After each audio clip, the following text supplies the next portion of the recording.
I don't know anybody from Greek life who does not have at least one picture of them in a costume where they're like, yeah, this should not go on the internet. For sure.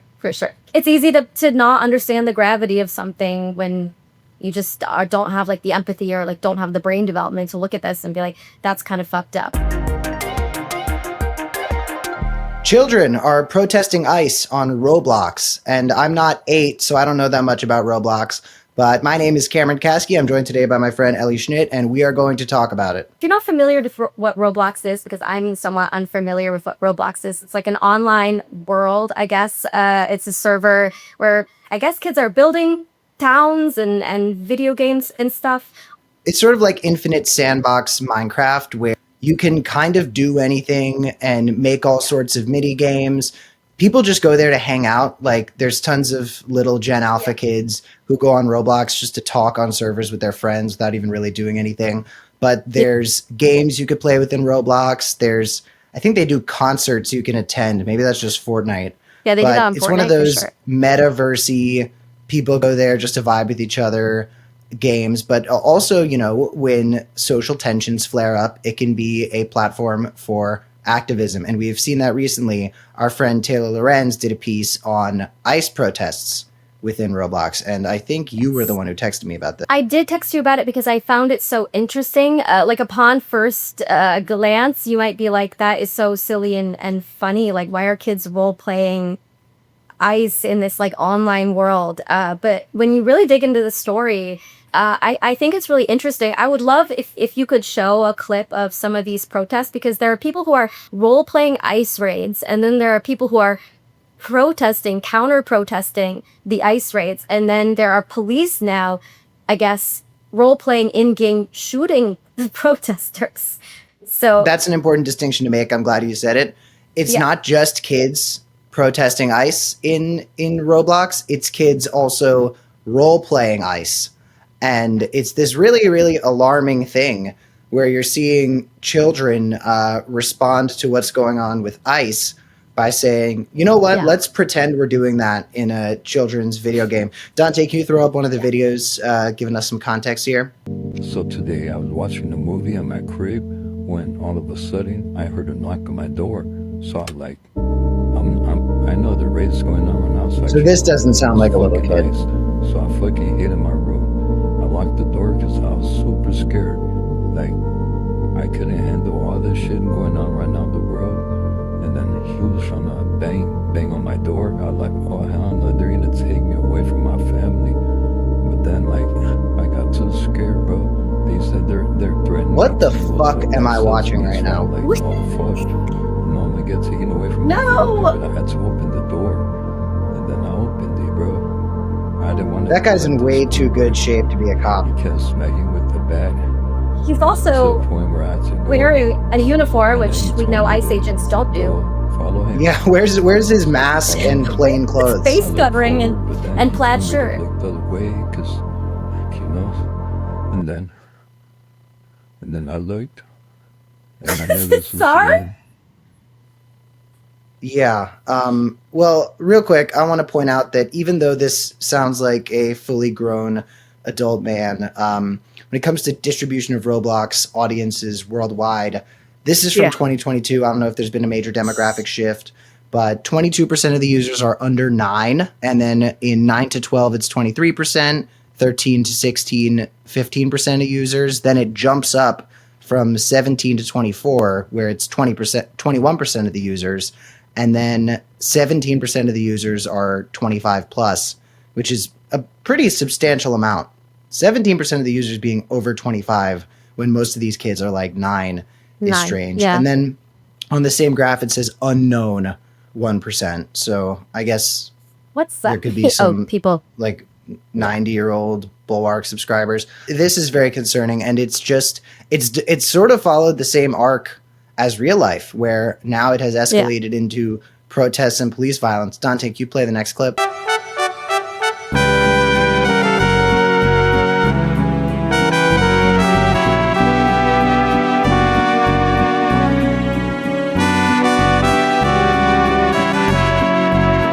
Yeah, and I'm just like, if you're playing as a protester and they manage, I don't understand how they arrest you? Like, is there a button you can press? I guess some really fucked up person must have gone into the code and like designed this mini game. Yeah, so I guess this is all taking place in a server, a town called Brookhaven, which is based off of Brookhaven, Georgia, which ironically there are real ICE raids and protests happening. But yeah, I don't know. I think this is kind of the server where like real world news kind of plays out in Roblox. And there's even on TikTok, like Brookhaven news channels where like people pretend to be news anchors within Roblox and talking about the current events that are going on. It's really interesting. I wonder what your thoughts on the ways that in a digital landscape, like kids are, I guess, processing what's going on. Like, do you think this is healthy, unhealthy? Well, first of all, I think that this game was probably not designed by a 12-year-old. I think that there is somebody well into adulthood who wants to indoctrinate children into being little mini fascists and therefore is infiltrating these online servers that children are on and turning the ICE raids into something of a game. I think this is part of a larger strategy from people on the far right to hijack the brains of little kids, which is something that we've seen across all gaming platforms, right? I mean, the U.S. military has a budget for look at Call of Duty. Using fucking Call of Duty to do marketing, right? They have COD streamers that are on the military payroll. So it's not surprising to me to see that somebody designed a game for Roblox where kids can roleplay ICE. I'm sort of surprised Roblox hasn't done something about this internally to moderate this type of thing. I guess it's just run by a fucking free speech absolutist. But Dante, I think there's one more clip just so we can get the full context of everything.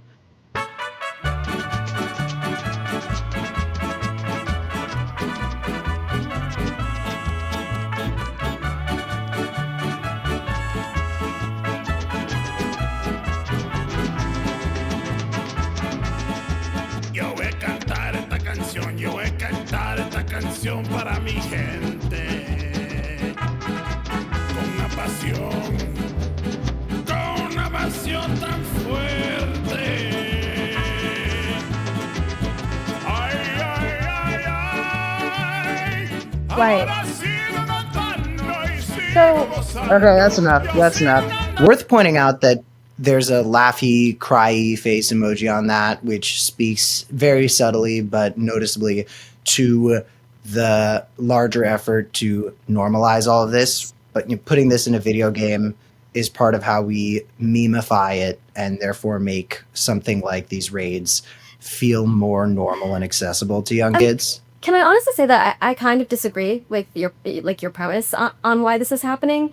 Like, I think that, I mean, like, yeah, it's totally entirely possible that there are like right-wing bad actors like trying to infiltrate the children. But I think that like you have to give kids credit for being able to look at what's happening in the world and not really get the gravity of it. Like, I think it's entirely plausible, just from my experience as a former child.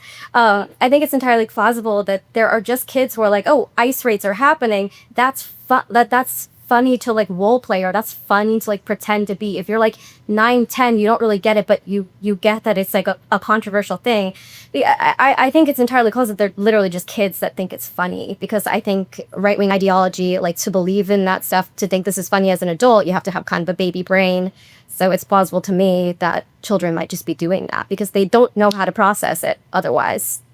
Yeah, I guess you could see why in that case, the platforms like iFunny ended up going from the quintessential place to get your new memes of the day to being just a straight up right-wing propaganda platform. Did you ever use iFunny? iFunny, for those of you who don't know, was an early social media app that was just all memes, all meme sharing. I think they had some software in there that helped you make memes of your very own. Wasn't really when I was in it's like a website. I had an iFunny app when I was in 6th grade that was just, I would spend a lot of time on it and I would get memes and you know, I was already pretty lib-pilled at that point in my life. So I feel like if there was a lot of right-wing indoctrination involved with that, I would have been a little aware.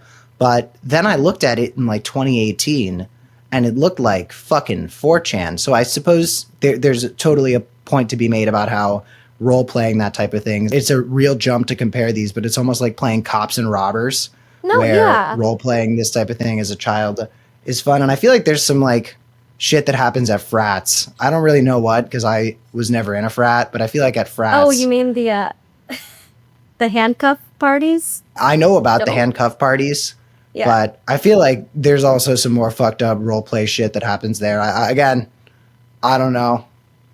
I'm frat boy adjacent. I'm not a frat boy. I was in a sorority to my super in. Yeah, I don't know. I don't know that... I think it's hard. But you've got these like theme parties that people like. I don't know anybody from Greek life. Sure. Yeah. I don't know anybody from Greek life who does not have at least one picture of them in a costume where they're like, yeah, this should not go on the internet. For sure.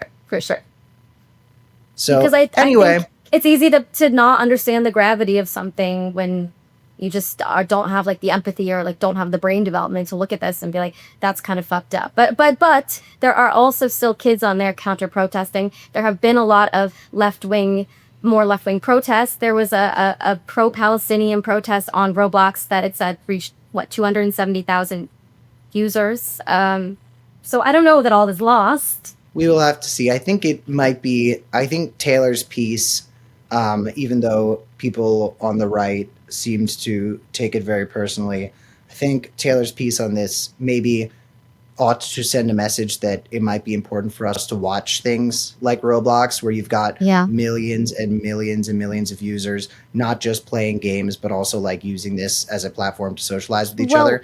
Yes. Ethan Klein, famous friend of the left-wing world, he had some sort of Instagram story where he was freaking out about Taylor's piece, right? Yeah, I think it was an Instagram story, and he basically was like, Taylor Lorenz, why are you texting a 9-year-old at 3 a.m.? It's like, this kid has texted Taylor from East Coast time zone. She's in Los Angeles, so texted Taylor when he woke up. So it would have been whatever. Either way, texted Taylor. Well, then she was like, yeah, it's a 17-year-old.